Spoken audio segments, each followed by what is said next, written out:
बच्चों, आज हम मैथिली शरण गुप्त जी द्वारा लिखित कैकेयी का अनुताप शीर्षक का द्वितीय भाग पढ़ेंगे। प्रथम भाग में हम लोगों ने शुरुआत की थी और यहाँ तक पहुँच चुके थे। क्या कर सकती थी मरी मंथरा दासी, मेरा ही मन रह सका न निज विश्वासी। इसके आगे अब हम देखते हैं कि कैकेयी की मन स्थिति कैसी थी। वो क्या राम से कहती हैं राम से कि मंथरा जैसी दासी मेरा क्या बिगाड़ सकती थी, लेकिन मेरे ही मन में अपनों के लिए विश्वास नहीं रह सका था, इसी कारण यह सब अनर्थ हो गया। जल पंजरगत अब अरे अधीर अभागे, वे ज्वलित भाव थे स्वयं तुझी में जागे। आगे कैकेयी कहती हैं कि ये जो हड्डियों के ढांचे से बना हुआ मेरा शरीर है, यही अभागा है, यही दुर्भाग्यशाली है, क्योंकि इसी में जलन की भावना जगी थी। अब यह शरीर इस पश्चाताप की अग्नि में जले, पर क्या शेष बचा था कुछ ना और इस मन में।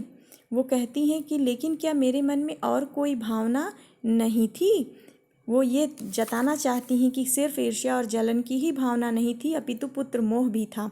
कुछ मूल्य नहीं वात्सल्य मात्र क्या तेरा। वो कहती हैं इन पंक्तियों में स्पष्ट रूप से कि क्या यह पुत्र स्नेह नहीं था जिसके कारण मैंने ऐसा किया था। अर्थात वो इसी बात पर बार बार बल देना चाहती हैं कि मैंने सिर्फ ईर्ष्या और जलन और तुम लोगों के प्रति अविश्वास रखने मात्र से ही ऐसा नहीं किया, अपितु इसी भरत की खुशी के लिए मैंने सब कुछ किया। पर आज अन्य सा हुआ वत्स भी मेरा थूके, मुझ पर त्रैलोक के भले ही थूके, जो कोई जो कह सके कहे क्यों चूके। आगे कहती हैं कि लेकिन आज जिस पुत्र के लिए मैंने ये सब कुछ किया, वही पुत्र अब मेरे लिए मेरा न रहा बल्कि पराया हो चुका है। अब तीनों लोगों के प्राणी मुझे जो कहना हो कहे, मुझ पर थूकें, मुझ पर अविश्वास करें, मुझे बुरा भला कहें, जिसको जो कहना हो कहे, क्योंकि ये अवसर इसलिए आया है कि मैंने ऐसा कार्य किया है। तो कोई न चूके, जो कहना हो कह ले, लेकिन एक विनती है राम कि छीने न मातृपद किंतु भरत का मुझसे, लेकिन कोई मुझे भरत की माता होने का पद मुझसे न छीने। कहते आते थे यही अभी नरदेही, माता न कुमाता पुत्र कुपुत्र भले ही। आगे कैकेयी कहती हैं कि अभी यही प्राणी यही जन कहते चले आ रहे थे, ये वर्षों से ये कहानी चली आ रही है कि माता कभी कुमाता नहीं होती, अर्थात बुरी माता नहीं होती, पुत्र भले ही बुरा हो जाए। अब कहें सभी यह हाय विरुद्ध विधाता की, अब तो विधाता ही मेरे विरुद्ध है, भाग्य ही मेरे प्रतिकूल है, उल्टा हो गया है। तो अब शायद सब लोग यही कहेंगे है पुत्र पुत्र ही रहे कुमाता माता, कि पुत्र तो पुत्र ही रहता है, माता भले कुमाता अर्थात बुरी हो जाए, वो अहित कर दे पुत्र का, लेकिन पुत्र तो पुत्र ही रहता है, वो अपने कर्तव्य का निर्वहन करता है। बस मैंने इसका बाह्य मात्र ही देखा, दृढ़ हृदय न देखा, मृदुल गात्र ही देखा। आगे कहती हैं कि मैं तो भरत के बाह्य शरीर को ही देख कर रह गई, उसकी अंतरात्मा तक नहीं पहुंच पाई। मैंने उसके अंदर हृदय की दृढ़ता को, मजबूती को नहीं देखा, मैंने उसके कोमल शरीर को देखकर ही फैसला ले लिया। परमार्थ न देखा, पूर्ण स्वार्थ ही साधा, इस कारण ही तो हाय आज यह बाधा। कहती हैं कि मैं पूरी तरीके से स्वार्थ में अंधी हो गई थी, मैंने स्वार्थ के वशीभूत होकर यह कार्य किया, मैंने परमार्थ को, दूसरों की भलाई के बारे में नहीं सोचा, और शायद यही कारण बना कि आज यह सब कहानी उपस्थित हुई। युग युग तक चलती रहे कठोर कहानी, रघुकुल में भी थी एक अभागिन रानी।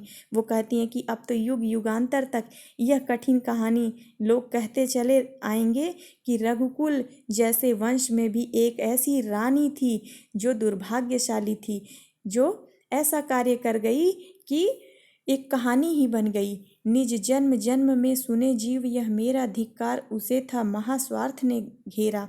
वो कहती हैं कि अब जब भी मैं जन्म लूँगी तो हर बार यही कहा जाएगा कि एक ऐसी रानी पैदा हुई थी जिसे केवल स्वार्थ ने घेर लिया था।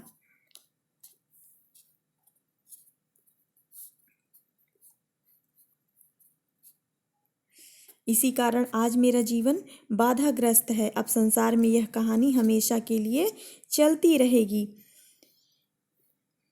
धिक्कार उसे था महास्वार्थ ने घेरा, 100 बार धन्य वह एक लाल की माई, जिस जननी ने है जना भरत सा भाई।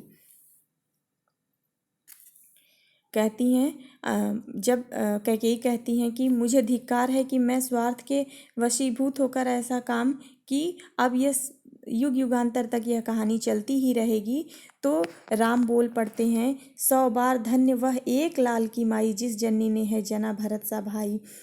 कि राम जी कहते हैं कि वह माता तो धन्य है जिसने भरत के जैसा पुत्र पैदा किया और भरत के जैसे भाई को दिया, उस माता को 100 बार धन्यवाद है। पागल सी प्रभु के साथ सभा चिल्लाई 100 बार धन्य वह एक लाल की माई। इतना राम के द्वारा कहने की देरी थी कि तब तक सभा में बैठे सभी लोग पागलों की भांति चिल्ला पड़े कि हाँ हाँ, धन्य है वह माँ जिसने भरत जैसे पुत्र को पैदा किया। हाँ लाल, उसे भी आज गमाया मैंने, विकराल कुयश ही यहाँ कमाया मैंने। आगे कैकेयी कहती हैं कि हाँ, लेकिन उस पुत्र को भी आज मैंने खो दिया, विकराल कुयश ही यहाँ कमाया मैंने। वो कहती हैं कि अब मैंने उस पुत्र को खो दिया है और अब बदले में एक भयंकर अपयश ही प्राप्त किया है। मैंने उस पुत्र पर अपना स्वर्ग सुख भी न्यौछावर कर दिया था, निज स्वर्ग उसी पर वार दिया था मैंने, हर तुम तक से अधिकार लिया था मैंने कि अपना संपूर्ण स्वर्ग, अपनी सारी खुशी मैंने उसी पुत्र पर न्यौछावर कर दिया। यहाँ तक कि उसकी खुशी के लिए मैंने तुम्हारे अधिकारों का भी हनन कर लिया, तुम्हारे अधिकारों को भी छीन लिया। लेकिन पर वही आज यह दीन हुआ रोता है, संकित सबसे धृत हरिण तुल्य होता है कि आज वही मेरा पुत्र दीनहीन बना हुआ है, रो रहा है और पकड़े गए हिरण के समान आशंकित है, सबसे भयभीत है, डरा हुआ है। श्रीखंड आज अंगार चंड है मेरा, तो इससे बढ़कर कौन दंड है मेरा। आगे कहती हैं कैकेयी कि चंदन के समान शीतल स्वभाव वाला मेरा पुत्र भरत आज जलते हुए अंगारे के समान प्रचंड हो रहा है। अब इससे भी बढ़कर मेरे लिए क्या दंड हो सकता है, मेरी जैसी अभागी माँ के लिए और इससे बुरा क्या हो सकता है। मेरा पुत्र ही मुझसे कुपित है, अब इससे भी बड़ा मुझको दंड ना दो। पटके मैंने पद पाणी मोह के नद में, जन क्या क्या करते नहीं स्वप्न में मद में। आगे कैकेयी कहती हैं कि मैंने अपने हाथ पैर मोह रूपी नदी में फेंके और पटके। मेरा यह काम तो ऐसे ही था जैसे कोई व्यक्ति पागलपन में करता है या फिर सपने में ऐसा व्यवहार करता है। हाँ, दंड कौन क्या उसे डरूंगी अब भी, मेरा विचार कुछ दयापूर्ण हो तब भी। आगे कैकेयी कहती हैं, अपनी व्यथा को बताते हुए कह रही हैं कि मुझे मेरे अपराध को देखकर कोई भी दंड दिया जाए तो मैं उससे भयभीत नहीं हो सकती हूँ कि क्योंकि मेरे अपराध की तुलना में कोई भी दंड अधिक नहीं होगा।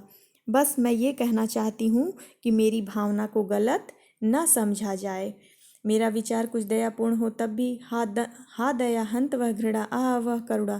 कहती हैं कैकेयी कि अब चाहे कोई भी दया की भावना हो या घृणा की भावना हो या करुणा की भावना हो, वो सब कुछ मैंने जो दोष किया है, जो अपराध किया है, उसके सामने सब कुछ ये भाव व्यर्थ लग रहे हैं। वह तरणी सी है आज जाह्नवी वरुणा, सह सकती हूँ चिर नरक सुने सुविचारी, पर मुझे स्वर्ग की दया दंड से भारी। कि अब मैं किसी भी नरक जैसे सजा को सुन सकती हूँ। यहाँ बैठे सभी विद्वज्जन विचारवान व्यक्ति मेरी बात को अच्छी प्रकार से सुन लें कि वैतरणी सी है आज जाह्नवी वरुणा, कि मेरे लिए गंगा जैसी और वरुणा जैसी पवित्र नदियाँ भी नर्क के समान बन गई हैं। अब यहाँ बैठे सभी विचारी जन सुन लें कि मुझे अगर इस अपराध के लिए दया दी जाए और मुझे बदले में स्वर्ग दिया जाए तो यह मुझे दिए गए दंड से अधिक भारी होगा। अर्थात वो ये कहना चाहती हैं कि स्वर्ग की दया मेरे लिए नरक के दंड से भी कठोर होगी। लेकर अपना यह कुलिश कठोर कलेजा मैंने इसके ही लिए तुम्हें वन भेजा, कि मैंने अब अपना ये कुलिश कठोर कलेजा वज्र के समान मजबूत अपने कलेजों को किया, तब जाकर के मैंने तुम्हें वन को भेजा था। अर्थात मैंने अपने हृदय पे पत्थर रखकर तुम्हें वन भेजा था। घर चलो इसी के लिए न रूठो अब यूँ, कुछ और कहूँ तो उसे सुनेंगे सब क्यों।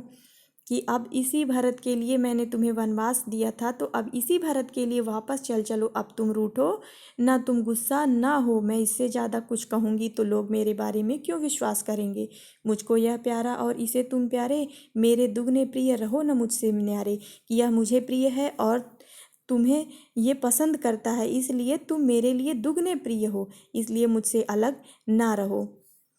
मैं इसे न जानूं किंतु जानते हो तुम, अपने से पहले इसे मानते हो तुम कि मैं इसे नहीं जानती हूँ। मैं इसके हृदय की गहराई को नहीं समझ सकी, लेकिन तुम इसके हृदय की गहराई को जानते हो और अपने से भी ज़्यादा इसे मानते हो। तुम भ्राताओं का प्रेम परस्पर जैसा, यदि वह सब पर यूँ प्रकट हुआ है वैसा।